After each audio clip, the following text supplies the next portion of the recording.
أعوذ بالله من الشيطان اللعين الرجيم بسم الله الرحمن الرحيم وبه نستعين وهو خير معين والعاقبة للمتقين والجنة للموحدين والنار للعاصين والصلاة والسلام على أكرم الأنبياء والمرسلين حبيب إله العالمين سيدنا ونبينا وشفيع ذنوبنا وطبيب نفوسنا ومولانا ومولى الثقلين جد الحسن والحسين أبي القاسم محمد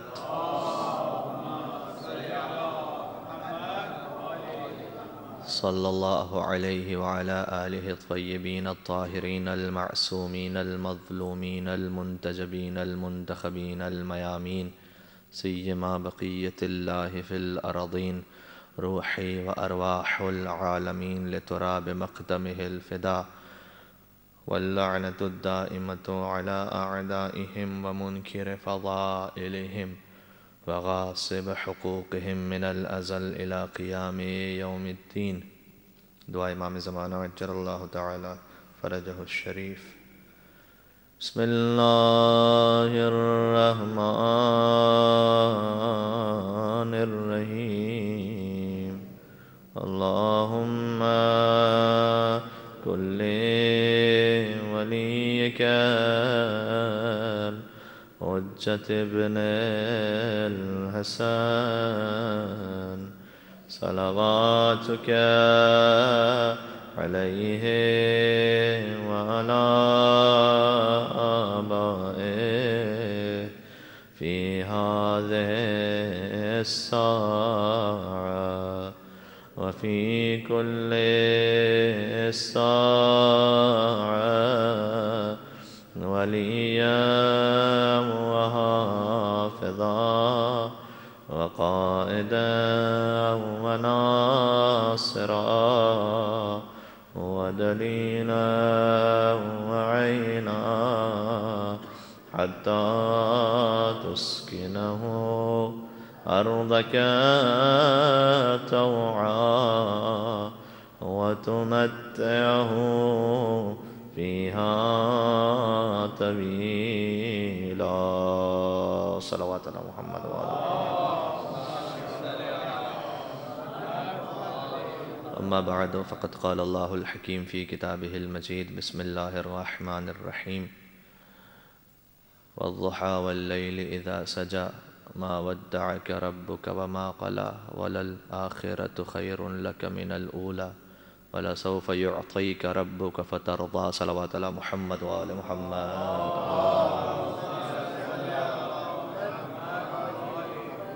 شہزادی کونین کے نام پر ایک اور جمیعاً بآواز بلند درود بھیج دے. محمد و آل محمد کا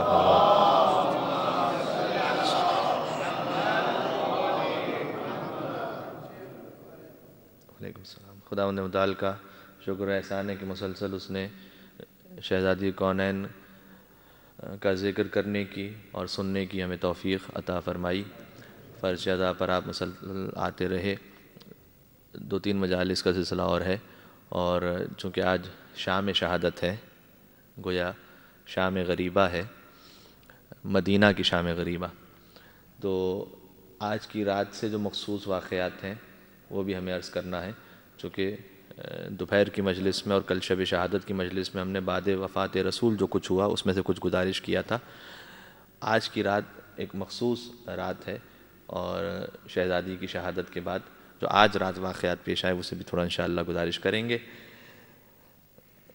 ہم نے روز شہادت آج ظہر کی مجلس میں گزارش کیا تھا کہ شہزادی کونین کی محبت، اس میں شیعہ سنی مسلمان کا کوئی فرقہ ایسا نہیں ہے کہ جو اسے قبول نہ کرتا ہو، بلکہ یہ خود اتحاد بین المسلمین کا ایک بہت اچھا نقطہ بن سکتا ہے محبت فاطمہ زہرا، اس لیے کہ ہر فرقہ اس بات کو قبول کرتا ہے. جس آیہ کریمہ کی ہم نے آج آپ کے سامنے تلاوت کی ہے، اس آیہ کریمہ پر بہت کچھ گنجائش ہے بات کرنے کی، اور براہ راست یہ آیت مربوط ہے شہزادی کونین کے فضائل کے ساتھ ساتھ ہمارے لیے بھی کچھ پیغامات ہیں اس میں.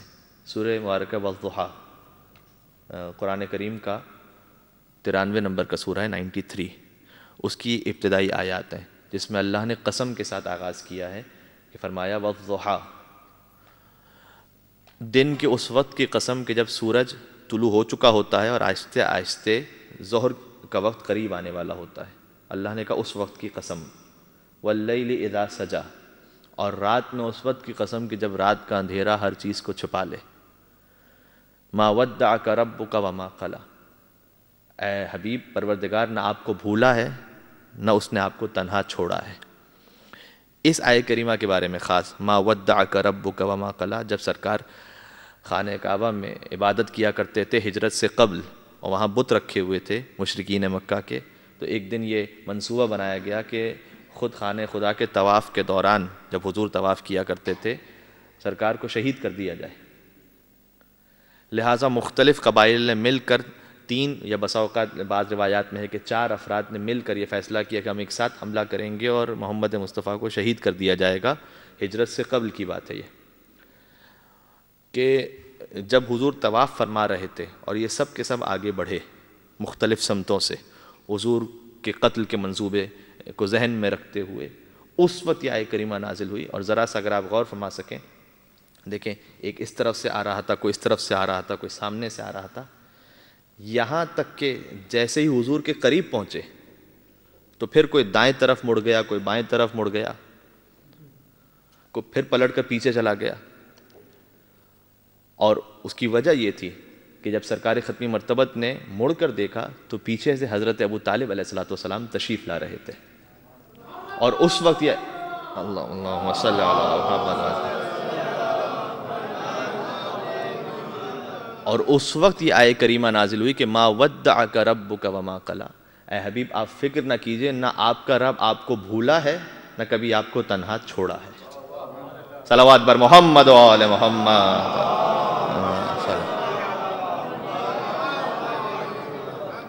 کیوں بھلا عقل اس الزام پہ حیران نہیں، کل ایماں کا پدر صاحب ایمان نہیں، کل ایماں کا پدر صاحب ایمان نہیں، اور محسن بانی اسلام اگر کافر ہے پھر تو اس دہر میں کوئی بھی مسلمان نہیں۔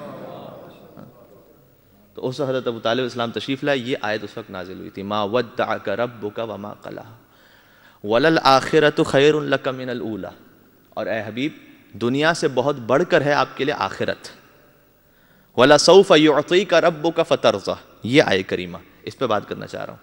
اور ان قریب اللہ آپ کو اتنا عطا کرے گا کہ آپ بہت راضی ہو جائیں گے۔ اس وقت آپ تنہا ہیں، اس وقت آپ اکیلے ہیں، لیکن اللہ ان قریب آپ کو اتنا عطا کرے گا کہ آپ راضی ہو جائیں گے۔ یہ اللہ نے کیا عطا کیا جس کا وعدہ پروردگار نے اپنے حبیب سے کیا، اور ویسے وعدہ کیا کہ ہم ایسے عطا کریں گے کہ آپ راضی ہو جائیں گے، آپ مطمئن ہو جائیں گے۔ دیکھیں یہ بھی کمال کی بات ہے، ہر مسلمان عبادت انجام دے رہا ہے قربتاً اللہ، میرا رب مجھ سے راضی ہو جائے، نماز پڑھ رہے ہیں قربتاً اللہ، روزہ رکھ رہے ہیں قربتاً اللہ، خمس دے رہے ہیں قربتاً اللہ، غریب کی مدد کر رہے ہیں قربتاً اللہ۔ اگر قربتاً اللہ نہیں ہے تب تو وہ نماز تو منہ پہ مار دی جائے گی، ریاکاری والی نماز تو قبول نہیں ہے۔ تو ہر مسلمان یہ چاہتا ہے کسی طریقے سے میرا رب مجھ سے راضی ہو جائے، اور یہاں رب یہ ارشاد فرمائے وَلَسَوْفَ يُعْطِيكَ رَبُّكَ فَتَرْضَى، ہر مسلمان کی خواہش رب کو راضی کرنے کی ہے، رب کی خواہش یہ کہ محمد مصطفیٰ مجھ سے راضی ہو جائے، کہ ہم آپ کو ویسے عطا کریں گے کہ اے حبیب آپ ہم سے راضی ہو جائیں، یعنی اللہ یہ چاہتا ہے۔ تو کیا عطا کیا؟ 2 روایتیں یہاں پر، ایک چیز دنیا میں عطا کی رسول کو، ایک چیز آخرت میں اللہ عطا کرے گا، اور دونوں کا تعلق شہزادی کونین کی ذات اقدس سے، کہ اللہ نے ویسے عطا کیا کہ حضور راضی ہو گئے۔ عطا کرنا، اس سے کوئی لفظ آپ کے ذہن میں آ رہا ہے؟ یہاں پر ہم عطا کریں گے کہ آپ راضی ہو جائیں، اور اب سب میں جیسے آیہ کریمہ پڑھنا شروع کروں گا آپ سب مل کر میرے ساتھ پڑھ سکیں گے۔ بسم اللہ الرحمن الرحیم، انا اعطیناک، اے حبیب ہم نے آپ کو کوثر عطا کیا۔ وہاں پر تھا کہ ہم عطا کریں گے، یہاں پر جب عطا ہوگا انا اعطیناک الکوثر، اے حبیب ہم نے آپ کو کوثر عطا کیا۔ اور وہ کوثر کیا ہے؟ اگر چھوٹی سی نہر کا نام ہوتا، اگر جنت کی چھوٹی سی نہر کا نام ہوتا تو اس پر تو کوئی مسلمان کے لیے بہت بڑی فخر کی بات نہیں کہ اسے جنت کی نہر مل جائے، کہ وہ ہستی کہ جس کے سبب کائنات کو خلق کیا گیا ہے، اور جس کے سبب جنت کو خلق کیا گیا ہے. تو یہ تو بڑی کم ظرفی ہوگی کہ رسول کے لیے فقط اتنا کہہ دیا جائے کہ جنت کی ایک نہر دے دی اور یا رسول اللہ آپ اس سے راضی ہو جائیں. بلکہ الدر المنصور تفسیر سیوطی انہوں نے اپنی کتاب میں برادران اہل سنت کی تفسیر انہوں نے لکھا کہ اس آیت کی تفسیر یہ ہے، کوثر یعنی خیر کثیر، بہت زیادہ خیر. اس آیت کی تفسیر یہ ہے کہ اللہ نے خیر کثیر شہزادی فاطمہ زہرا سلام اللہ علیہ کی صورت میں عطا فرمائی، حضور کو عطا فرمائی. اور پھر ان شانئک هو الابتر، آخر آیت، اے رسول آپ کا دشمن یقیناً ابتر رہے گا، وہ بے نسل کے رہے گا، اس کی نسل منقطع ہو جائے گی. تو حضور کی نسل آگے کس سے بڑی ہے؟ یہ گزارش کرنا چاہتا ہوں. دیکھیے ایک مرتبہ سرکار امیر المومنین علی بن ابی طالب علیہ الصلوۃ والسلام اللہم صلی اللہ تشریف لا رہے تھے. ابن عباس بیٹھے ہوئے تھے رسول اللہ کے ساتھ. رسول اللہ اٹھتے ہیں، امیر المومنین کی پیشانی مطہر کا بوسہ لیا. تو ابن عباس نے کہا کہ اتحب ھذا، یا رسول اللہ کیا آپ علی سے بہت محبت کرتے ہیں؟ تو اس وقت رسول اللہ نے جواب دیا، کہا اللہ احب منہ منی، کہ جتنا میں علی سے محبت کرتا ہوں اس سے زیادہ اللہ علی سے محبت کرتا ہے. اس کا مطلب کیا ہے؟ اس کا مطلب یہ ہے کہ حضور اپنی تمام تر وسعتوں کے باوجود محدود ہیں چونکہ مخلوق ہیں، اور خالق اپنی وسعت کے اعتبار سے لامحدود ہے. تو حضور کی محبت امیر المومنین سے کسی معراج پر ہو لیکن اس کی ایک حد ہے. خالق کی محبت چونکہ لامحدود ہے لہذا علی سے محبت بھی لامحدود ہے. کہ جتنا میں علی سے محبت، اس سے زیادہ اللہ علی سے محبت کرتا ہے. اور پھر فرمایا کہ میری محبت کی وجہ کیا ہے؟ کہ ان اللہ جعل ذریۃ کل نبی فی صلبہ وجعل ذریتی فی صلب ھذا، کہ اللہ نے ہر نبی کی نسل کو اس کے اپنے صلب سے رکھا ہے، لیکن اے ابن عباس یاد رکھو کہ میری نسل کو علی ابن ابی طالب کے صلب سے رکھا ہے. یعنی میری نسل جب آگے بڑھے گی تو علی کے ذریعے آگے بڑھے گی. یہ ہے انا اعطیناک الکوثر، اے رسول ہم نے آپ کو فاطمہ زہرا کی صورت میں کوثر عطا کر دیا، خیر کثیر عطا کر دیا. دیکھیں کوثر، چونکہ آپ یہاں پر رہتے ہیں تھوڑا سا عربی زبان کے اعتبار سے اگر کثرت برے معنی میں ہو تو اسے کہتے ہیں تکاثر، اور اگر اچھے معنی میں ہو تو اسے کہتے ہیں کوثر. تکاثر، الہاکم التکاثر، تمہیں مال اور اولاد کی کثرت نے ہلاک کر دی، حتی زرتم المقابر، یہاں تک کہ تم قبروں میں پہنچ گئے. یہ ہے مال اور اولاد کی کثرت پر ناز کرنا، اسے تکاثر کہتے ہیں. جب بہت زیادہ خیر ہو اس خیر کو کوثر کہتے ہیں. تو زیادہ شر ہو اسے تکاثر کہتے ہیں، زیادہ خیر ہو اسے کوثر کہتے ہیں. اب آپ غور فرمائیے کہ اگر علی ابن ابی طالب کے صلب سے رسول اللہ کی نسل، تو ہم ذرا سا تاریخ میں جا کر دیکھتے ہیں رسول اللہ کو بی بی سے پہلے 2 فرزند عطا کیے تھے اللہ نے. ایک کا نام ہے قاسم جو حضرت خدیجہ کے بطن مطہر سے تھے. اگر یہ زندہ رہ جاتے یہ دونوں فرزند تو سن میں بی بی فاطمہ زہرا سے بڑے ہوتے یہ، کیونکہ پہلے ان کی ولادت ہوئی تھی. حضرت قاسم جن کی وجہ سے رسول کو ابو القاسم کہا جاتا ہے، جس پر آپ درود بھیجتے ہیں محمد و آل محمد.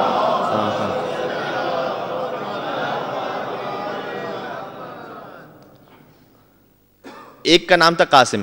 اچھا رسول اللہ کو ابو القاسم فقط اس لیے نہیں کہا جاتا، یہ تو ایک ظاہری وجہ ہے کہ چونکہ وہ قاسم کے باپ ہیں لہٰذا ابو القاسم انہیں کہا جاتا ہے، یہ تو بہت سامنے کی بات ہے.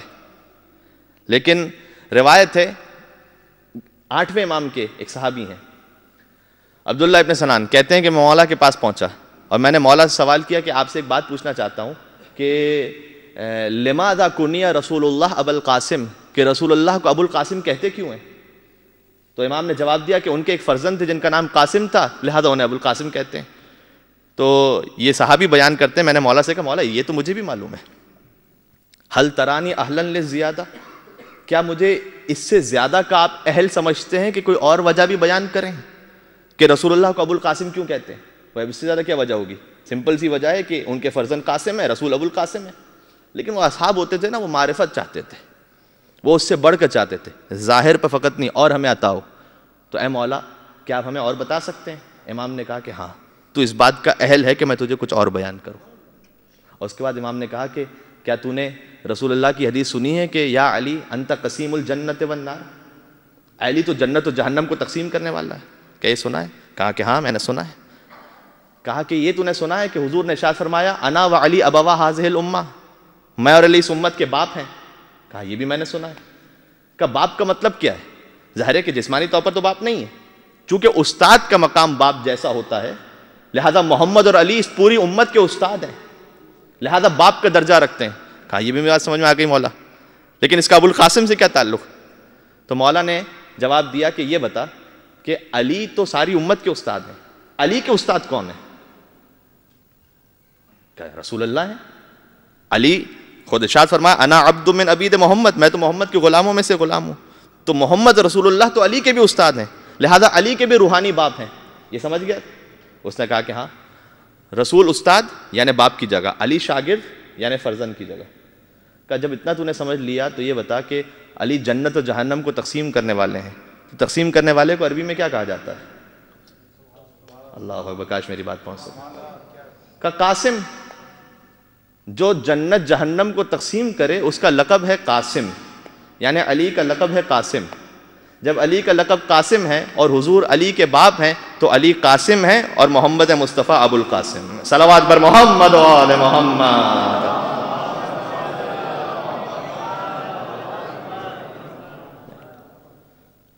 آیت اللہ جوادی آمولی اس روایت کو لکھنے کے بعد کہتے ہیں کہ کاش یہ صحابی اور امام سے پوچھتا کہ حل ترانی اہلا للزیادہ، مولا کیا اس سے بڑھ کے بھی کچھ مجھے بتا سکتے ہیں؟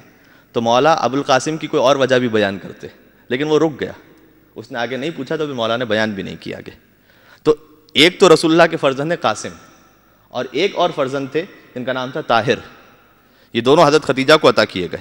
اب اللہ نے فرزند عطا بھی کیے، بچپن میں اٹھا بھی لیے، یہ رب جانے اس کا محبوب جانے کیا مصلحت تھی اس میں. اور جب طاہر کی وفات ہو گئی، حضرت طاہر کی، اس وقت ابو لہب نے، روایت میں ملتا ہے تاریخ میں، کہ جا کر نعوذ باللہ خانہ خدا میں اس نے تالیاں بجانا شروع کی اور جشن مناتے ہوئے کہا کہ محمد ابتر ہو گئے. نعوذ باللہ، محمد کا بیٹا مارا گیا، اب کوئی محمد کے پیغام کو آگے بڑھانے والا نہیں ہے. انا اعطیناک الکوثر، اے حبیب آپ فکر نہ کیجئے، ہم نے آپ کو خیر کثیر عطا کر دیا ہے. فصلی لربک وانحر، اس وقت یہ آیت کریمہ نازل ہوئی ہے کہ بس آپ ایسا کیجئے کہ اس شکر کے طور پر نماز بھی پڑھیے، ونحر اور قربانی بھی دیجئے.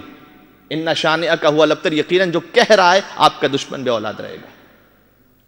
کچھ عرصہ گزرا کہ اللہ نے حضرت ختیجہ اور رسول اللہ سے ایک بیٹی عطا فرمائی.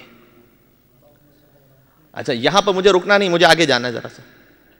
جب شہزادی کی ولادت ہو گئی تو آہستہ آہستہ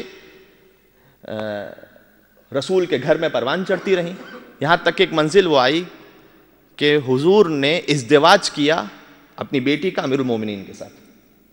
یہ جو میں کہہ رہا ہوں حضور نے ازدواج کیا، یہ اس لیے کہہ رہا ہوں کہ باذن پروردگار حضور کا ہر کام ہوتا ہے. در حقیقت اللہ نے ازدواج کیا، اللہ نے، اس لیے کہ کئی رشتے آئے تھے، بی بی کے تو کئی رشتے آئے تھے، اور حضور جب بھی کوئی رشتہ آتا تھا تو ایک ہی جواب دیتے تھے، کہتے تھے کہ مجھے حق نہیں ہے، مجھے حق نہیں ہے. اللہ اکبر، یہ کیا ہے یا رسول اللہ؟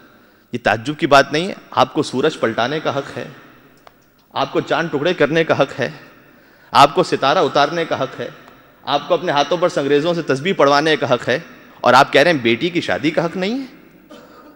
وہ یہ تو ہر باپ کو اللہ نے عطا کیا ہے، ہر باپ کو اللہ نے عطا کیا ہے کہ بیٹی کی شادی میں ولی کی اجازت ضروری ہے، تو آپ کہہ رہے ہیں حق نہیں ہے. کہ دیکھو اس لیے کہ میری بیٹی ہے معصومہ.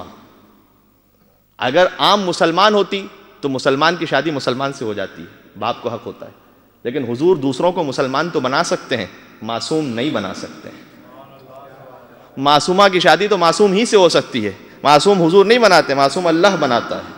کہ جیسے میں مسلمان بناؤں تو مسلمان کی شادی ہو سکتی ہے، اللہ معصوم بناتا ہے. فاطمہ زہرا کی شادی کا اختیار مجھے بھی نہیں ہے، یہ فقط رب العالمین کے اختیار میں ہے، فقط اللہ کرے. حضور جواب نہیں دیتے تھے، کہتے تھے مجھے اختیار نہیں ہے، یہاں تک کہ وحی پروردگار نازل ہوئی. امیر المومنین کا جب رشتہ آیا، وحی پروردگار نازل ہوئی، اور یہ وہ خاص فضیلت ہے مولا کی. المناقب میں خارزمی نے لکھا ہے، جو برادر اہل سنت کی کتاب ہے، اس میں ابن عباس سے روایت کی ہے کہ ان اللہ جعل، حضور نے فرمایا کہ ان اللہ جعل لاخی علی فضائل، اللہ نے علی جو میرے بھائی ہیں انہیں 4 فضائل وہ عطا کیے. رسول اللہ کہہ رہے ہیں کہ لو قسمت واحدۃ منہن علی جمیع الناس، اگر ان 4 میں سے ایک فضیلت بھی سارے انسانوں میں تقسیم کر دی جائے، لصاروا بہا سعداء، تو کوئی جہنمی باقی ہی نہ بچے، سب کے سب جنتی ہو جائیں گے. 4 الگ الگ فضائل. اگر ایک کو بھی پوری انسانیت میں تقسیم کیا جائے، وہ چاروں علی کو عطا کیے گئے. یہ وہ حدیث ہے. آیت اللہ عراقی، آپ میں سے بعض ایسے ہوں گے جو شاید کچھ عرصہ ان کی تقلید میں بھی رہے ہوں گے. آیت اللہ عراقی کہاں مدفون ہے؟ بی بی معصومہ قم کے حرم میں مدفون ہے. آیت اللہ عراقی نماز پڑھایا کرتے تھے مدرسہ فیضیہ میں، جو بی بی معصومہ قم کے حرم کے ساتھ ہے. وہاں ایک دروازہ کھلتا تھا بی بی معصومہ قم کے حرم. ظہرین کی نماز جماعت پڑھا کر وہ تشریف لایا کرتے تھے بی بی کے حرم میں. جب بی بی کے حرم جاتے تھے تو پہلے ایک قبر آتی تھی ایک عالم دین کی، وہاں بیٹھ کر فاتحہ پڑھتے تھے، اس کے بعد آگے جاتے تھے. تو کسی نے ان سے پوچھا کہ بی بی معصومہ قم کے حرم میں اتنے علماء مراجع مدفون ہیں، آپ خاص اس قبر پر آتے ہیں اور یہاں آ کر فاتحہ کیوں پڑھتے ہیں؟ صرف ایک قبر پر مخصوص فاتحہ پڑھتے ہیں. کہتے ہیں اس لیے کہ اس کا احسان ہے مجھ پر. اس نے جب یہ زندہ تھا تو اس نے مجھ پر ایک احسان کیا تھا. کہ وہ احسان کیا ہے؟ کہ اس نے مجھے فضیلت علی کی ایک ایسی حدیث سنائی تھی جو اس سے پہلے میں نے نہیں سنی تھی. آیت اللہ عراقی کہہ رہے میں نے سنی نہیں تھی، لہذا اس نے مجھ پر احسان کیا. آپ غور فرما رہے ہیں؟ یعنی یہ میں نے پہلے بھی عرض کیا تھا، نعرہ حیدری اور یا علی فقط رسم نہیں ہے. جب یہاں سے کوئی فضیلت آپ ایسی سنیں جو اس سے پہلے آپ نے نہ سنی ہو، تب یہ خطیب کا تو میں کیا کہوں کہ احسان، لیکن یہ محمد اور آل محمد کا احسان ہے کہ انہوں نے اس در پر آنے کی توفیق نصیب فرمائی. اس شکر کو بجا لانے کی خاطر بآواز بلند درود بھیجتے ہیں محمد اور آل محمد پر.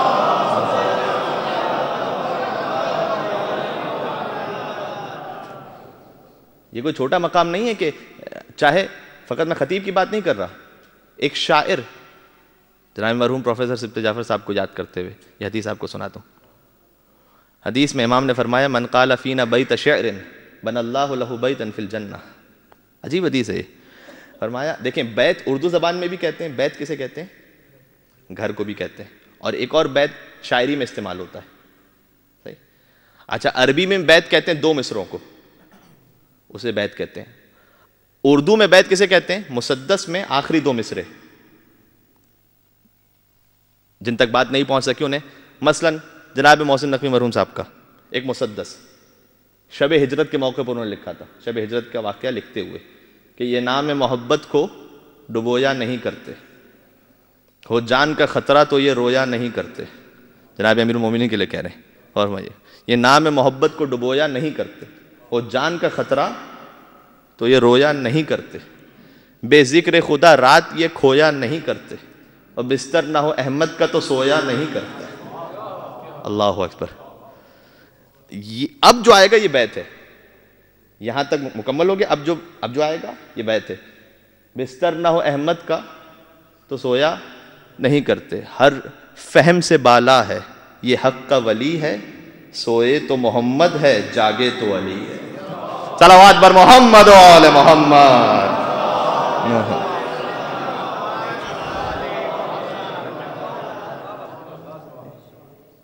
تو یہ ہے بیت.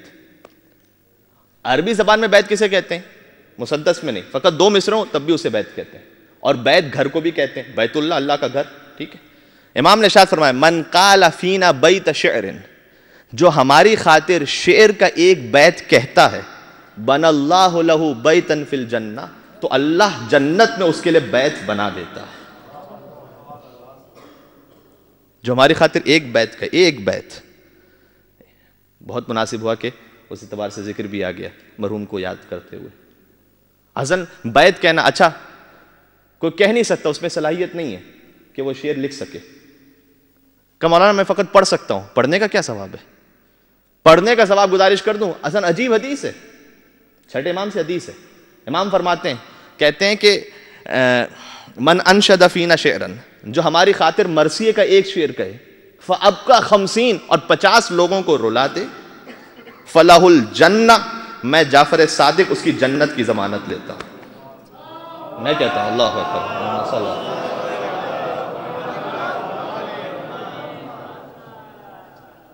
جس نے ہماری خاطر مرثیے کا ایک شعر پڑھا اور پڑھ کر اس نے 50 لوگوں کو رلا دیا، فَلَهُ الْجَنَّةُ، میں جنت کی ضمانت لیتا ہوں. اس بات کی وضاحت کے ساتھ جو گزشتہ مجالس میں آ چکی ہے کہ بی بی کے شیعہ پر جنت واجب بھی ہے جہنم حرام بھی ہے، لیکن بی بی کے محب پر جنت واجب ضرور ہے، یہ ضروری نہیں ہے کہ جہنم حرام بھی ہو. فرق کیا ہے اس میں؟ فرق یہ کہ جہنم حرام ہو جنت واجب ہو، یعنی اب جہنم میں نہیں جائے گا، براہ راست جنت میں جائے گا. اور ہم نے عرض کیا کہ کچھ لوگ ہوں گے جو 70 سال بعد جنت میں پہنچیں گے، اور بی بی فاطمہ زہرا در جنت پر کھڑی رہیں گی کہ میرا ایک ایک محب آ جائے، تو پھر وہ جہنم سے ہو، خدا نہ خواستہ کوئی ایسا محب ہو جس کے اعمال ایسے ہوں۔ تو امام نے کیا فرمایا؟ میں جنت واجب ہونے کی ضمانت لیتا ہوں۔ کس کے لیے؟ اس شخص کے لیے کہ جو ہماری خاطر ایک مرثیے کا شعر پڑھے 50 کو رلائے۔ پھر امام نے کہا لا، یہ بہت زیادہ ہے، 50 من انشد فینا شعرا فابکى 40 فلہ الجنہ، جو شعر کہے ہماری خاطر اور 40 کو رلائے، میں کہتا ہوں اس پہ بھی جنت واجب ہے۔ پھر کہا نہ، من انشد فینا شعرا فابکى 30، اگر 30 کو رلا دے اس پہ بھی جنت واجب ہے۔ پھر کہا من انشد فینا شعرا، اگر ہماری خاطر مرثیے کا ایک شعر کہے فابکى 20، 20 کو رولائے، امام نے کہا اس پہ جنت واجب۔ پھر کہا فابکى 10، 10 کو رولائے اس پہ بھی واجب۔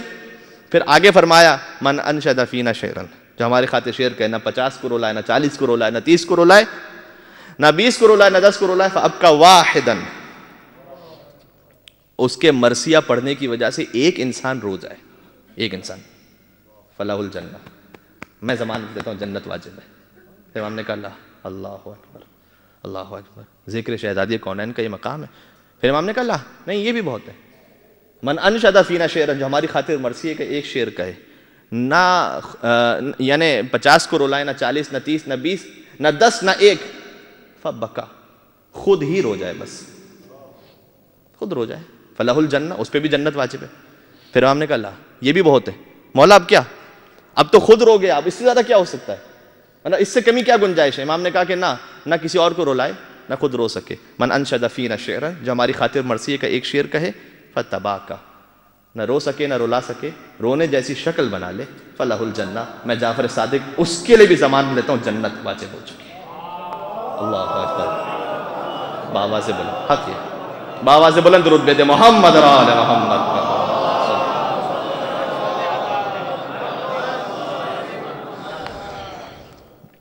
اور ہمارے یہاں اللہ اکبر۔ تو آیت اللہ عراقی سے بات شروع ہوئی تھی، انہوں نے کہا کہ اس عالم کا مجھ پر احسان ہے، انہوں نے فضیلت علی کی ایک ایسی حدیث مجھے سنائی تھی جو میں نے پہلے نہیں سنی تھی، اور وہ حدیث اس کا ایک ٹکڑا میں پڑھ رہا تھا، لہٰذا میں نے اس بات کو پیش کیا کہ ابن عباس نے کہا کہ رسول اللہ نے بیان فرمایا ہے کہ اللہ نے میرے بھائی علی کو 4 فضائل عطا کی، اس میں سے ایک فضیلت، میں مولا علیہ السلام پہ نہیں، ایک فضیلت جس کا تعلق شہزادی کونین سے ہے، کہ وہ یہ کہ ہر انسان کا نکاح روئے زمین پر ہوتا ہے، وَإِنَّ أَخْدَ نِكَاحٍ وَقَعَ فِي تَحْتِ شَجَرَةِ الطُّوبَةِ، لیکن علی و فاطمہ کا نکاح شجرہ طوبہ پر، عرش کی بلندیوں پر اس طرح سے منعقد ہوا کہ پڑھنے والا کون تھا، گواہ کون تھے، وَالْعَاقِدُ رَبُّ الْعَالَمِينَ، پڑھنے والا تو خود خدا تھا جس نے علی و فاطمہ زہرا کا نکاح پڑھا تھا، اور وہ خطبہ نکاح جو اللہ نے پڑھا تھا وہ بھی کتابوں میں موجود ہے،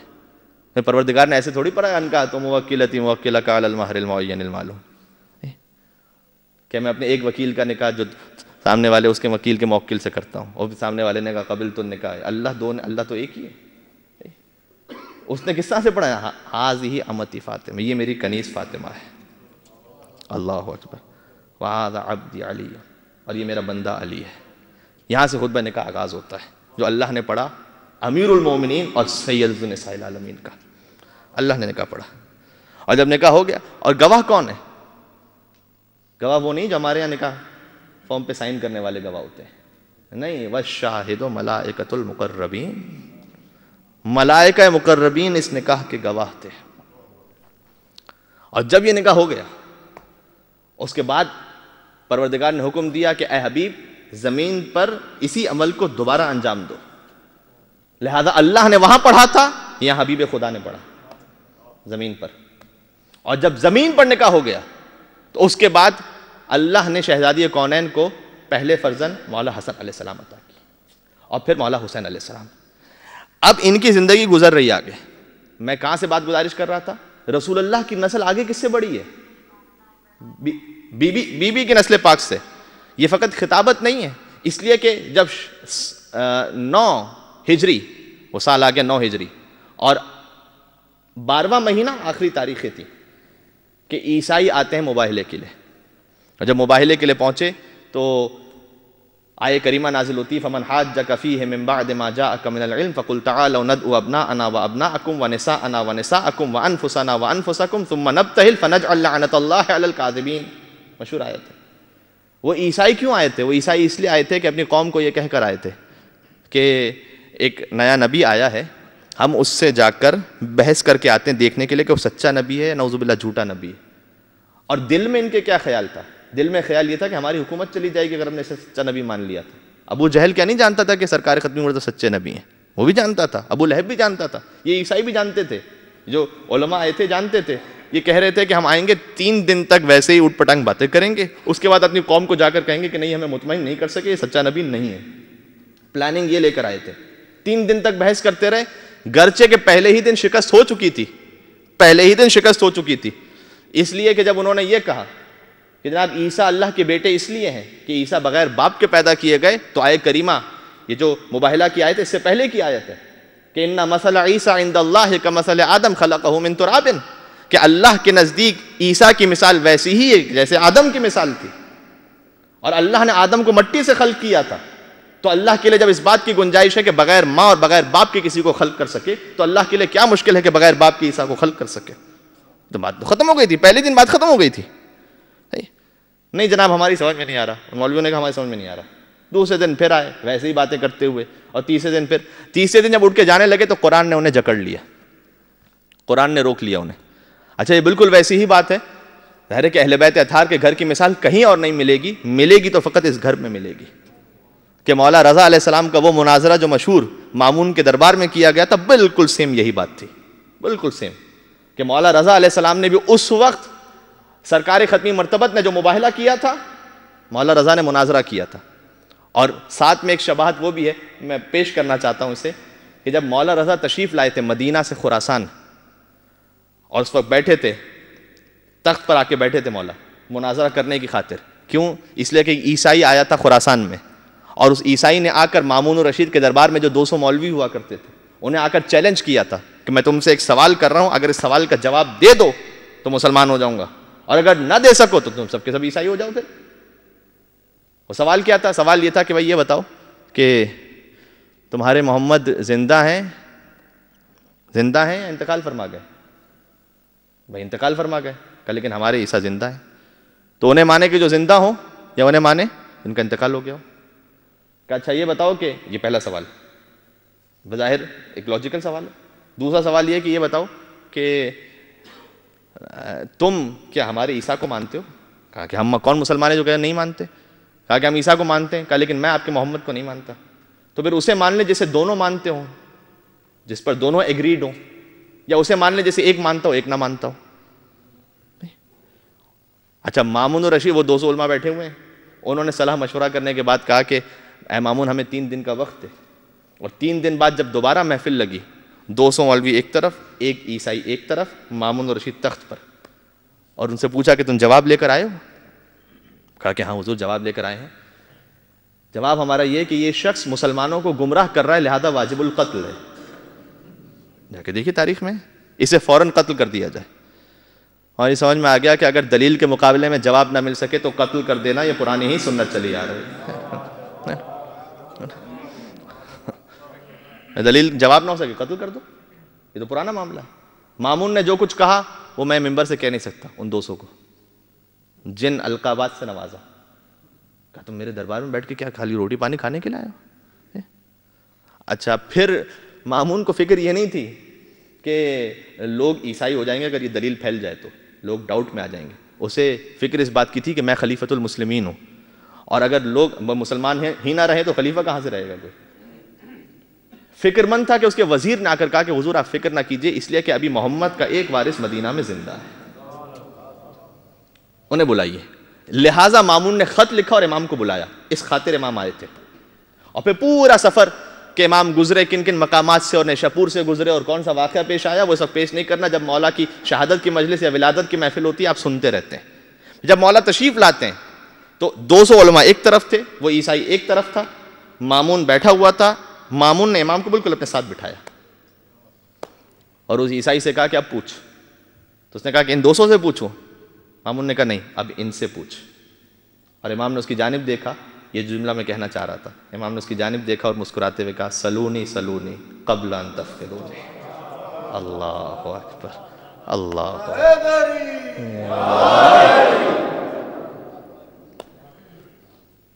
جو پہلے نے منبر کوفہ سے کہا تھا وہ 8ویں نے تخت خراسان سے دہرا دیا تھا. اب جو پوچھنا ہے پوچھ. اور پہلے ہی جملے میں امام نے معاملہ ختم کر دیا. یعنی وہ تو بڑا چوڑا ہوا تھا، میں 200 کو ہرا چکا ہوں اور اسے اتنا پتا ہے کہ بس میں نے اگر انہیں ہرا دیا تو بات ختم ہے، اب ان سے بڑھ کے کوئی نہیں ہے مسلمانوں کے پاس. اس نے سوال کیا تھا کہ یہ بتلائیے، ایک جملے میں امام نے جواب دیا، ختم، معاملہ ختم ہو گیا. اس نے کہا کہ یہ بتائیے کہ آپ میرے عیسیٰ کو مانتے یا نہیں مانتے؟ اور اس کے ذہن میں تھا کہ یہ کہیں گے میں مانتا ہوں، تو وہ جواب کیا دے گا کہ میں آپ کے محمد کو نہیں مانتا. اس نے کہا کہ آپ میرے عیسیٰ کو مانتے ہیں یا نہیں؟ امام نے کہا کہ ہاں، میں اس عیسیٰ کو مانتا ہوں جو محمد رسول اللہ کی رسالت کی خوشخبری لے کر آئے تھے. اللہ اکبر، اللہ صلوات بر محمد و آل محمد.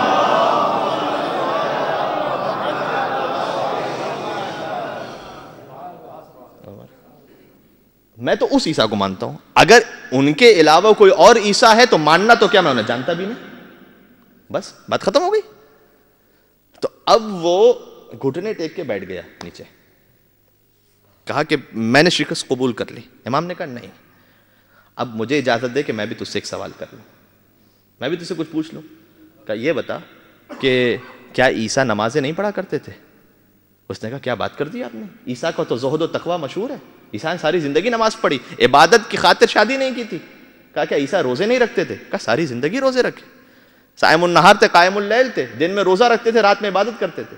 کہا اچھا یہ بتا کہ اگر تو ان کی نماز اور روزے کی تصدیق کرتا ہے تو پھر یہ بتا کہ عیسیٰ کس کی نماز پڑھتے تھے؟ اگر تو انہیں خدا کہتا ہے، عیسیٰ کو خدا کہتا ہے، تو عیسیٰ کس خدا کی نماز پڑھ رہے تھے، کس خدا کے لیے روزہ رکھ رہے تھے جو خود خدا ہوتا ہے، نہ نماز پڑھا کرتا ہے نہ روزہ رکھا کرتا ہے.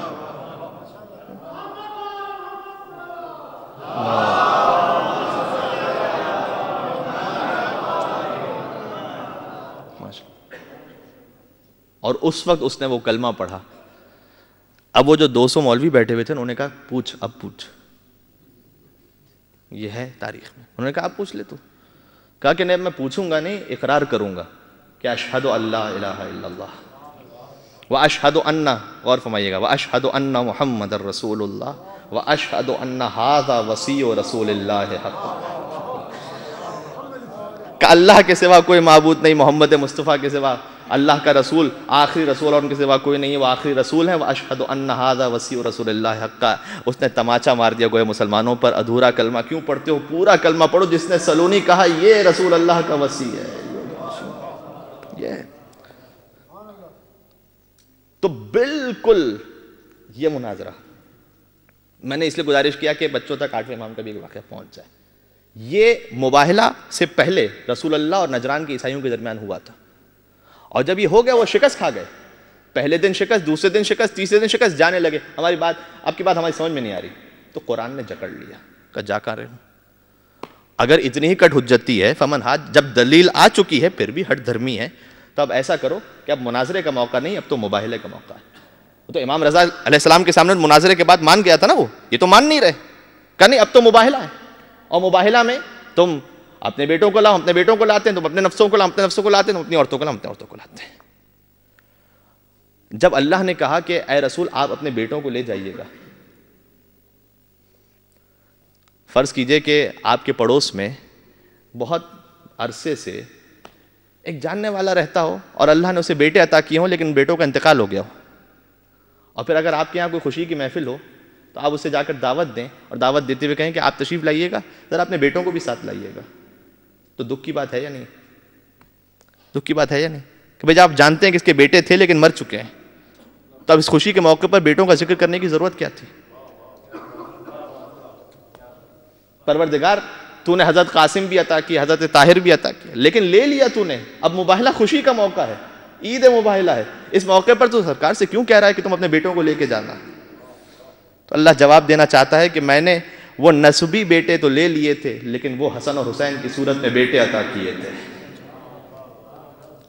رسول اللہ حسن حسین کو لے کر چلے، یہ میرے بیٹے ہیں. ایک لطیف نکتہ لکھا ہے بعض لوگوں نے کیونکہ اصحاب تھے وہ یہ تصور کر رہے تھے کہ بھئی ہم نفس میں تو نہیں آ سکتے، نفس رسول تو پھر بہت بڑی بات ہے، اور ہم خواتین ظاہر ہے وہ معاملہ بھی نہیں ہے، تو ایک معاملہ یہ بچتا ہے کہ ہم رسول کا تو کوئی بیٹا نہیں ہے، تو ہم ہیں رسول کے بیٹے، ان کی امت رسول کے بیٹوں کی جگہ ہے، تو ہم ان کے ساتھ جائیں گے۔ تو اگلی صبح منتظر تھے کہ رسول اللہ ہمیں لے کر جائیں گے، ابنا انا میں ہمیں لے کر جائیں گے، لہذا ایک جم غفیر تھا۔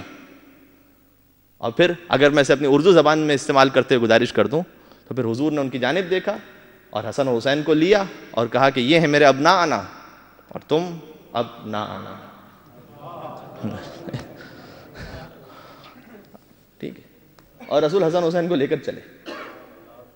یعنی قرآن کی روح سے حسن اور حسین رسول اللہ کے بیٹے ہیں، رسول اللہ کی نسل خود ان کے صلب سے آگے نہیں بڑھی، علی ابن ابی طالب کے صلب سے آگے بڑھی ہے۔ یہ شہزادی فاطمہ زہرا کا احسان ہے رسالت پر، جو بات گزارش کرنا چاہ رہا تھا کہ بیوی کے نور مبارک سے حضور کی نسل آگے بڑھی ہے، لہذا ارشاد فرما انا اعطیناک الکوثر، ہم نے فاطمہ کی صورت میں آپ کو پورا خیر عطا فرما دیا، یہاں سے آپ کی نسل آگے بڑھے گی۔ اور ہمیشہ دیکھیے یہ بات بھی گزارش کر دوں، اگر کسی کے ذہن میں خیال آئے اور آتا ہے کہ جناب نسل تو بیٹے سے آگے بڑھتی ہے، اگر کوئی پوتا ہو تو کہتے ہیں کہ میری نسل میں سے، نواسا ہو تو ہماری نسل میں سے نہیں ہے، یہ تو ان کی نسل میں سے کہ جن کے لڑکی بیاہ کی گئی ہے، ایسا ہی ہے نا دنیا کا طریقہ، ہمیشہ ایسا ہی ہے۔ لیکن یہاں معاملہ بدل کیسے گیا ہے؟ یہ معاملہ ایسے بدل گیا، یہ سوال کس نے کیا تھا؟ حجاج ابن یوسف نے۔ حجاج ابن یوسف، کیا گزارش کروں کہ جب یہ واصل جہنم ہوا اور اس کے زندان کو کھولا گیا تو ہزاروں ایسی علوی سادات اس کے زندان سے باہر نکلی تھی جن کے جسموں پر لباس نہیں تھا، یعنی وہ مظالم کی داستان ہے۔ حجاج ابن یوسف نے عید قربان کا دن تھا، نماز پڑھائی، خود امام جماعت بن کے نماز پڑھائی۔ یہ مذہب اہل بیت کا افتخار ہے کہ وہاں پر دین کا امام تو چھوڑیے، 2 رکعت نماز کا امام بھی کوئی ظالم نہیں ہو سکتا، اسے عادل ہونا چاہیے، یہ مذہب جعفری کا افتخار ہے۔ لیکن وہاں حجاج ابن یوسف جیسے بھی نماز پڑھا لیتے ہیں، عید قربان کی نماز پڑھائی، اور نماز پڑھا کے جب واپس آیا تو شعبی اس کا چیف جسٹس قاضی القضات وہ اس کے ساتھ تھا، اس نے شعبی سے کہا کہ آج عید کا دن ہے، میرا دل چاہ رہا ہے کہ اگر کوئی علی والا آ جائے اسے ذبح کروں، قربانی کا دن ہے۔ شعبی جو تھا وہ اہل سنت سے تھا لیکن محب اہل بیت تھا، اس نے کہا حضور آج کے دن سنت رسول یہ ہے کسی بکری کو، کسی بھیڑ کو، کسی اونٹ کو ذبح کیا جائے، آپ کسی انسان کو ذبح کریں گے؟ تو جواب دیا حجاج نے کہ اطیعوا اللہ واطیعوا الرسول واولی الامر منکم، اے شعبی تمہیں نہیں معلوم اللہ نے کہا اللہ کی اطاعت کرو، رسول کی اطاعت کرو، اور صاحبان امر کی اطاعت کرو، ہمیں صاحبان امر، ہماری اطاعت واجب ہے۔ اور پھر اپنے غلام سے کہا کہ جاؤ زندان میں سے کسی علی والے کو لے کے آؤ۔ اچھا شعبی جو ہے دل میں تڑپ رہا تھا، اللہ اکبر، آج عید قربان کا دن، آج میرے سامنے یہ ذبح کرے گا کسی علی والے کو، یہ مظالم جان گرامی آج تو کچھ بھی نہیں ہے، یقین جانیے گا۔ یہ کم از کم اس بات کے لیے گنجائش ہمارے پاس موجود ہے کہ ذکر علی اور اولاد علی بیان ہو رہا ہے، آپ سن رہے ہیں، آپ گریہ کر رہے ہیں، آپ نعرہ حیدری لگا رہے ہیں، سب گنجائش ہو رہی ہے یہاں پر۔ الحمدللہ پروردگار اس ذکر کو اسی طرح سے قائم و دائم رکھے انشاءاللہ، اور اس میں کچھ ہماری ذمہ داری بھی بنتی ہے کہ انتظامیہ سے اس انداز سے تعاون کرے کہ انشاءاللہ ہماری وجہ سے کوئی ایسا بہانہ پیش نہ آ جائے کہ جس کی وجہ سے ذکر پہ پابندی لگ جائے، لہٰذا یہ ہماری بھی ذمہ داری بنتی ہے۔ فقط جوش سے کام لینے کی بات نہیں ہے کہ بعض مومنین جوش میں آ کر جناب علی اتنا ماتم کہ ہمیں زیادہ کرنا تھا، تو کیا جو انتظامیہ آپ کو منع کرنے والی ہے نعوذ باللہ ان کے دل میں محبت اہل بیت نہیں ہے؟ ان کے دل محبت اہل بیت ہی کی خاطر تو وہ سب کچھ کر رہے ہیں، ورنہ کسی کو کیا ضرورت تھی؟ لہذا بھرپور کوشش کیجیے ایک دوسرے کے ساتھ تعاون کر کے خوش اخلاقی کے ساتھ ان معاملات کو نمٹانے کی۔ اور حدیث میں آئے مولا علی نے کہا بہترین شہر وہ ہے، خیر البلاد، بہترین شہر وہ ہے کہ جو تیرے بوجھ کو اٹھا لے، بہت اچھا شہر ہے یہ، ہمارا آپ کو رزق دے رہا ہے، تو ہماری بھی ذمہ داری ہے کہ جب یہ کچھ دے رہا ہے تو ہم ریٹرن میں اسے اچھا عطا کریں، ایک علی والے کی ذمہ داری ہے۔ اور ہمارے اچھا شعبی نے کہا کہ یحییٰ ابن یعمر کو بلایا گیا، یحییٰ ابن یعمر علی کا ایک چاہنے والا تھا، حجاج نے کہا کہ ہاں میں اسے ذبح کروں گا آج، اللہ اکبر. آپ تصور کیجئے کیا منظر ہوگا اس وقت. شعبی کہتا ہے میں تڑپ رہا تھا کسی طریقے سے بچا لوں اسے. تو میں نے حجاج سے کہا حضور ایک میری بات سن لیجئے, بس ایک بات. آپ ایسا کیجئے اس سے کوئی سوال کر لیجئے, اس سے پوچھ لیجئے کوئی سوال. اگر اسے سوال کا جواب آ جائے تو اس جواب کی خاطر اسے رہا کر دیجئے, جواب نہ آئے تو پھر ذبح کر دیجئے, آپ کی مرضی. شعبی نے کہا میں نے ایک چانس لینا چاہا کہ شاید کوئی سوال کرے, سوال کا جواب آ جائے. حجاج نے کہا ٹھیک ہے, لیکن میں اس سے بہت مشکل سوال کروں گا. کہ میرا سوال یہ ہے, یحییٰ ابن یعمر کو کھڑا کیا گیا, بزرگ, بارش, سفید داڑھی تھی. کہا اے یحییٰ تم شیعہ لوگ یہ کہتے ہو کہ حسن اور حسین فرزند رسول ہیں, جبکہ وہ تو فرزند فاطمہ زہرا تھے. تو نسل تو بیٹے سے آگے بڑھتی, بیٹی سے آگے نہیں بڑھتی. تو تم کیسے کہتے ہو کہ حسن اور حسین رسول اللہ کے بیٹے ہیں؟ وہ سوال جو میں نے آپ کے سامنے بھی رکھا تھا, تم نے کیسے کہا؟ تو یحییٰ نے اطمینان کے ساتھ جواب دیا, یہ تو نے بہت آسان سوال کیا, اس کا جواب تو قرآن میں موجود ہے. ابھی یحییٰ کچھ کہنے چاہتے تھے, کچھ کہنا چاہتے تھے کہ حجاج نے روک دیا. کہا مجھے معلوم ہے قرآن میں, لیکن تجھے آیہ مباہلہ پڑھنے کی اجازت نہیں ہے. اللہ اکبر. کہ میں جانتا تو آیہ مباہلہ پڑھنے والا ہے, آیہ مباہلہ تجھے پڑھنے کی اجازت نہیں, اس کے علاوہ کچھ اور بتا. ابھی پلٹ کر بہت آسان بات کی جا سکتی تھی کہ آیہ مباہلہ کیا قرآن کا حصہ نہیں؟ کہا نہیں. تو یحییٰ اب وہ علی والا ہی کیا کہ جو اس قسم کے مناظرے میں شکست کھا گیا, جیسے صاحب منبر سلونی سے علم کی بھیک عطا ہو رہی ہو, وہ کیسے؟ کہا کہ اے حجاج تو نے تو غلط سمجھا کہ میں آیہ مباہلہ پڑھ رہا تھا, میں تو کوئی اور آیت پڑھ رہا تھا. اچھا, کہ قرآن میں آیہ مباہلہ کے علاوہ بھی کوئی آیت ہے جس سے سمجھ میں آئے کہ فاطمہ زہرا کے فرزند رسول اللہ کے فرزند ہیں؟ ہاں ہے.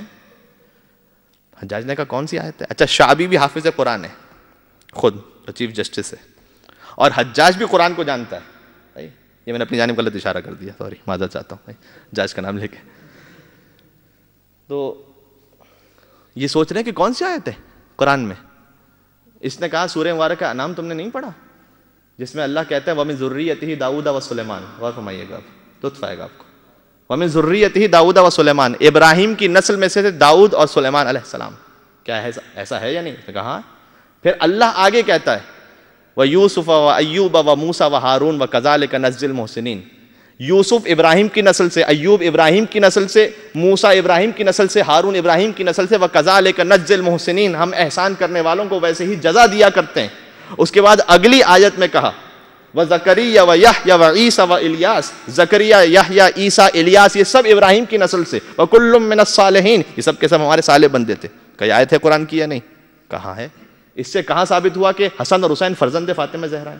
کہ اچھا یہ بتا ابراہیم کی نسل سے اللہ نے کن کن کو گنوایا؟ داؤد, سلیمان, یوسف, ایوب, موسیٰ, ہارون, زکریا, یحییٰ, عیسیٰ, الیاس. کہ یہ بتا کہ عیسیٰ علیہ السلام جو ابراہیم کی نسل سے ہیں, تو عیسیٰ کیسے ابراہیم کی نسل سے تھے؟ کاش میری بات پہنچ سکے. اللہ اکبر. کہ بھائی عیسیٰ کیسے ابراہیم کی نسل سے تھے؟ عیسیٰ کا تو کوئی باپ تھا نہیں.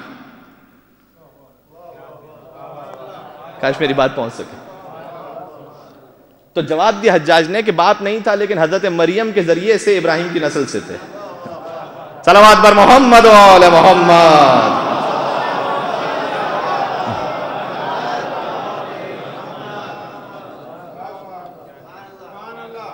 بات مکمل کر دوں تاکہ ایک نعرہ حیدری کا آپ کو بھی موقع مل جائے انشاءاللہ, اور سب اس عبادت سے مستفید ہو سکیں. آپ سمجھ چکے, میں جانتا ہوں بات پہنچ چکی ہے. حجاج نے کہا کہ مریم کے ذریعے سے فرزند ابراہیم ہے. کہ اچھا اتنا بتا کہ عیسیٰ اور ابراہیم میں کتنا فاصلہ ہے؟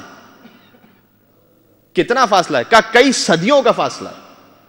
کہ اچھا اگر عیسیٰ کئی سو سال بعد مریم کے ذریعے سے فرزند ابراہیم ہو سکتے ہیں, تو حسن اور حسین بغیر کسی فاصلے کے بلا فصل فاطمہ زہرا کے صدقے میں فرزند رسول کیوں نہیں ہو سکتے؟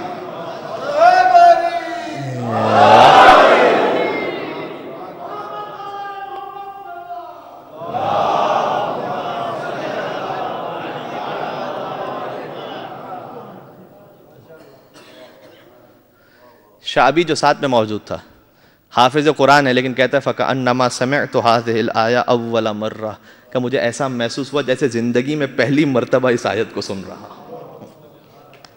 جب بھی تم کہتے ہیں علی کے ایک چاہنے والے سے قرآن سنا, تو ایسا محسوس ہوا کہ جیسے یہ تو وہ قرآن ہے کہ جو اس سے پہلے ہم سمجھ نہیں پائے تھے. جب وارث علی خود تشریف لے آئے اور جب وہ خود قرآن کی تلاوت فرمائے اور خود قرآن کی تفسیر فرمائے تو پھر کیا عالم ہوگا اس وقت. جب کہ بس مصائب پہ جا رہا ہوں. جب کہ خود امیر المومنین نے بھی حسن اور حسین کو ہمیشہ رسول اللہ کا بیٹا کہا, اپنا بیٹا نہیں کہا. کہ یہ میرے بیٹے نہیں, یہ رسول اللہ کے بیٹے. کب کہا تھا؟ جنگ جمل میں.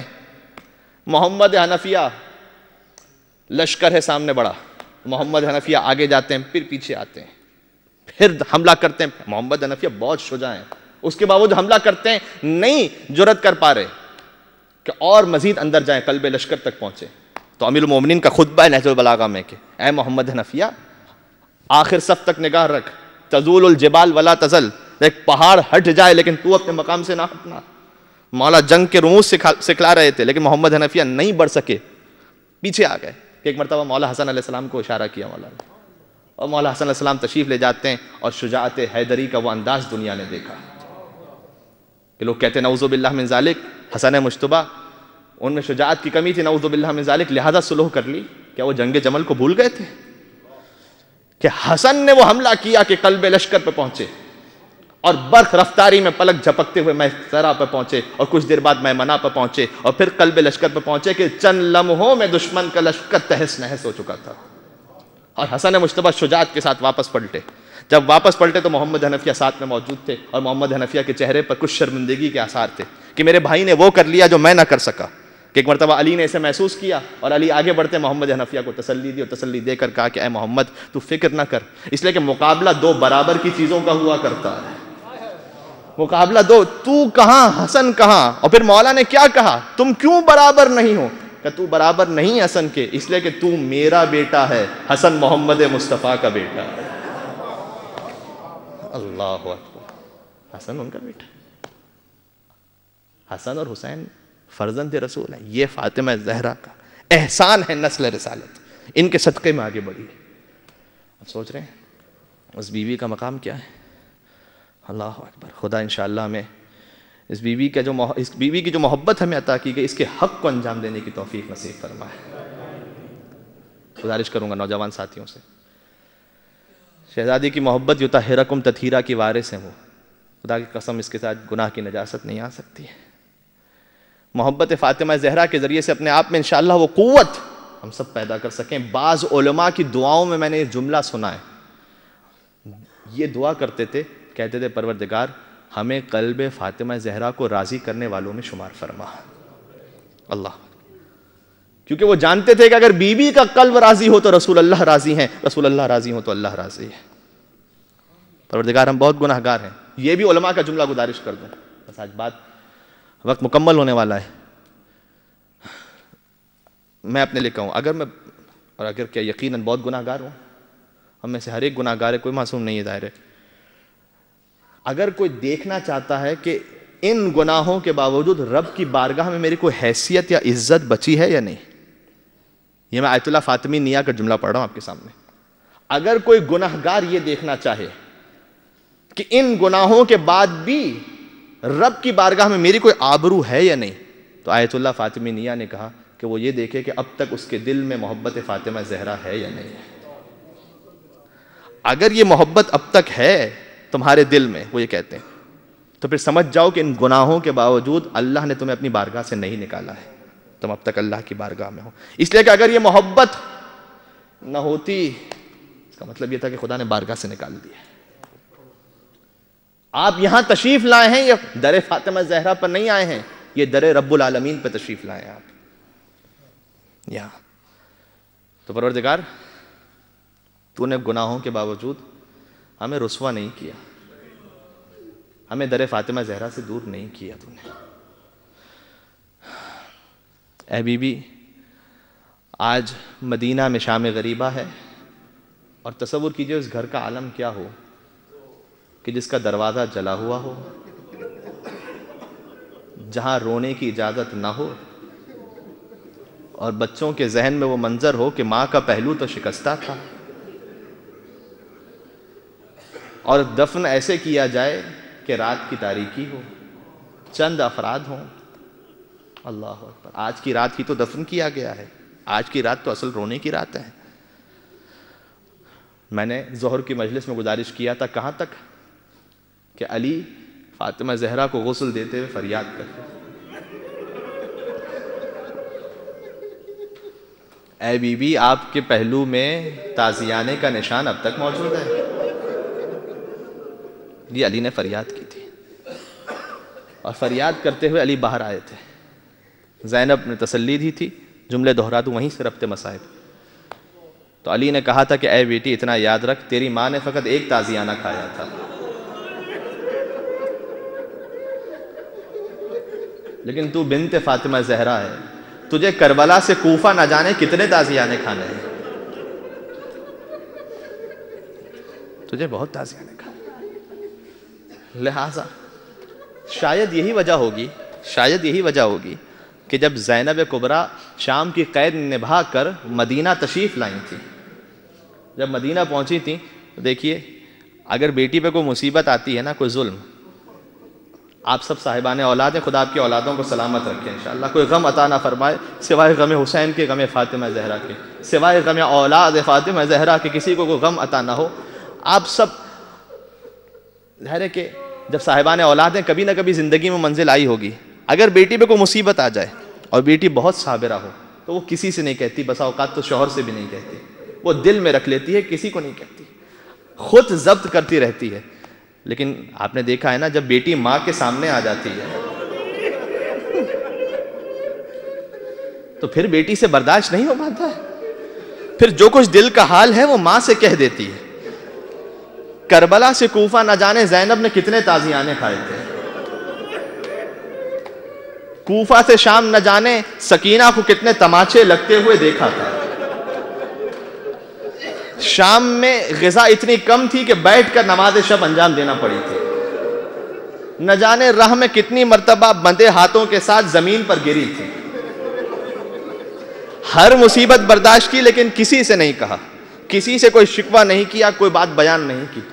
یہاں تک کہ غش بھی نہیں آیا بی بی کو. فقط ایک موقع ملتا ہے جب قید نبھا کر مدینہ واپس پہنچی ہیں اور ماں کی لحد نظر آئی ہے. بیٹی نے ماں کی لحد کو دیکھا اور اب فریاد کرتے ہوئے جو ضبط تھا اس ضبط کے بندھن ٹوٹ گئے. کہا ماں زینب لٹ گئے. اور اماں اگر مجمع عام نہ ہوتا تو شانوں سے ردا کو تازیانوں کے نشان. اور اماں تم سوال کرو گی زینب بہت دور سے آئی ہو, میرے لیے کیا تحفہ لائی ہو؟ اماں میں شام سے آئی ہوں, لیکن کیا علی اصغر کا جلا ہوا جھولا دوں یا حسین کا خون بھرا کرتا دوں؟ زینب قبر فاطمہ زہرا پر. آج بی بی کو دفن کرنے کی رات. اللہ اکبر. جنازہ زہرا تیار ہوا, رات کی تاریکی میں جنازہ چلا. کچھ مخصوص اصحاب کچھ دیر کے لیے ساتھ میں تھے, اور اس کے بعد علی نے کہا کہ اب تم سب سے ودا کہتا ہوں, تم سب دور ہو جاؤ. سب دور ہو گئے, فقط حسن اور حسین ہیں اور علی ابن ابی طالب ہیں. اور یہ جنازہ چلا, نہیں معلوم کس مقام پر, اس مقام پر بی بی کو دفن کیا گیا. لیکن کیسے دفن ہوئی بی بی؟ دیکھیں شریعت کا مسئلہ بھی ہے نا کہ جب کسی خاتون کا جنازہ ہو تو دینے والا بھی محرم ہو اور لینے والا بھی محرم ہو. علی کتنا مظلوم ہے کہ فاطمہ زہرا کا جنازہ دینے والا تو موجود ہے, لیکن کسے حوالے کریں اس جنازے کو؟ علی سوچ رہے ہیں کہ ایک مرتبہ قبر فاطمہ زہرا سے 2 ہاتھ کہا اے علی میری امانت ہو جائے. اور علی نے اس وقت جملہ کہا یا رسول اللہ آپ کی امانت واپس کرنے آیا ہوں, لیکن علی شرمندہ ہے. جب امانت لی تھی تو صحیح اور سالم تھی, واپس کر رہا ہوں تو بس لیا. علی شرمندہ ہے, علی شرمندہ.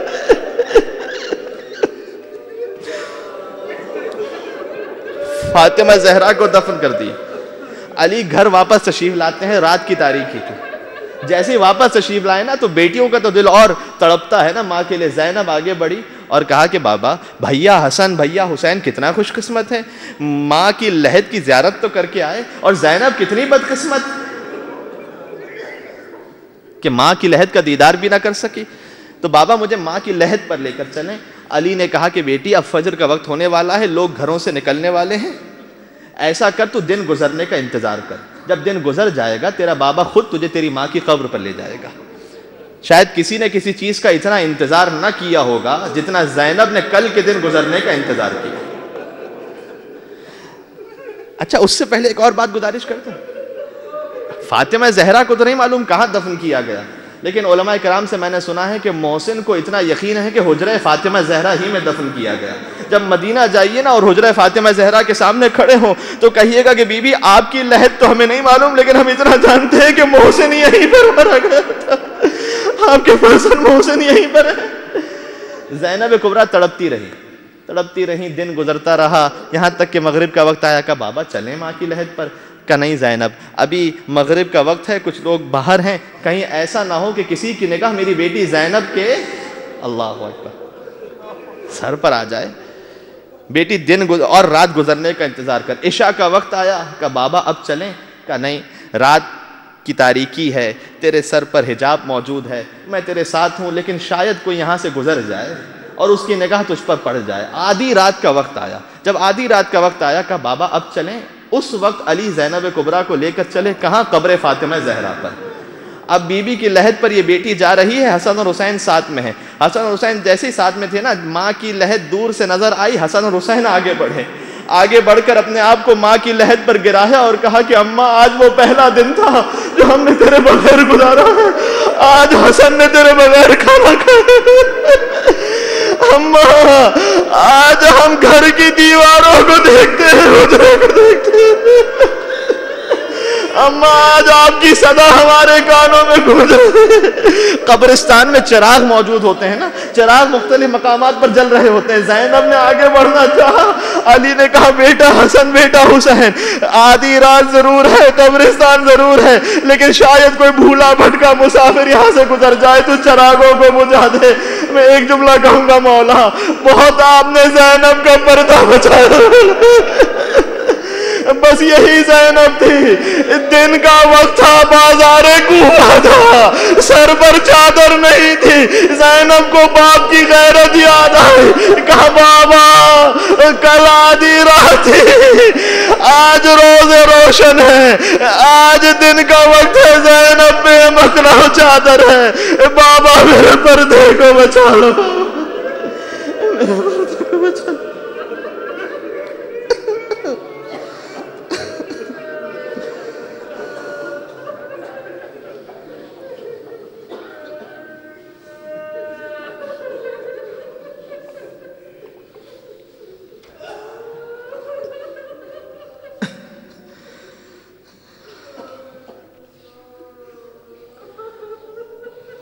سید الشہداء کو برسہ دیتے ہیں، ان کی یتیمی کی رات ہے، اے مولا آپ یتیم ہوئے، سکینہ کی یتیمی کے بعد خیمے جلائے گئے، آپ کی یتیمی سے پہلے در فاطمہ زہرا کو جلایا گیا۔ السلام علیکہ یا ابا عبداللہ وعلی الارواح التي حلت بفنائک۔ مولا کو پرسہ دیتے ہوئے السلام علی الحسین وعلی علی ابن الحسین وعلی اولاد الحسین وعلی اصحاب اللهم ارزقنا في الدنيا زيارة الحسين وفي الآخرة شفاعة الحسين وادخلنا الجنة من باب الحسين واشف مرضانا بحق علي ابن الحسين۔ ایک سورہ فاتحہ کی آپ سے التماس ہے، اور آج نماز وحشت کی بھی گزارش ہے۔ جب بظاہر آج انہیں دفن کیا گیا ہے، مرحوم سید ببر عباس رضوی ابن سید حیدر عباس رضوی کے لیے سورہ مبارکہ فاتحہ بھی، اور آج نماز وحشت بھی۔ اگر آپ نام یاد نہ رکھ سکیں تو فقط اس بات کے لیے ذہن میں نیت کرتے ہوئے کہ جو اناؤنسمنٹ کیا گیا تھا جس مرحوم کا نام اس طرح سے بھی نماز پڑھی جا سکتی ہے ان کے لیے اور دیگر تمام مرحوم مومن والمومنات شہداء کے لیے. رحم اللہ من قرأ الفاتحہ. بسم اللہ الرحمن الرحیم الحمد للہ رب العالمین الرحمن الرحیم مالک یوم الدین ایاک نعبد و ایاک نستعین اہدنا الصراط المستقیم صراط الذین انعمت علیہم غیر المغضوب علیہم ولا الضالین. بسم اللہ الرحمن الرحیم قل هو اللہ احد اللہ الصمد لم يلد ولم يولد ولم يكن له كفوا أحد. بسم الله الرحمن الرحيم قل هو الله أحد الله الصمد لم يلد ولم يولد ولم يكن له كفوا أحد. بسم الله الرحمن الرحيم قل هو الله أحد الله الصمد لم يلد ولم يولد ولم يكن له كفوا أحد. اللهم اغفر للمؤمنين والمؤمنات والمسلمين والمسلمات الأحياء منهم والأموات تابع بيننا وبينهم بالخيرات إنك مجيب الدعوات إنك على كل شيء قدير. درود سے پہلے ایک مومنہ جناب محترمہ حنیفہ غلام حسین بہت علیل ہیں، ان کے لیے اور دیگر جہاں جہاں مومنین و مومنات مریض ہیں یا زخمی ہیں ان سب کے لیے شفائے.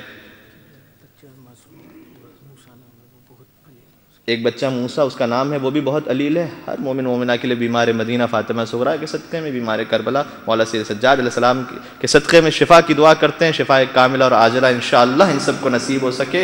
ان اللہ و ملائکتہ یصلون علی النبی یا ایہا الذین آمنوا صلوا علیہ وسلموا تسلیما.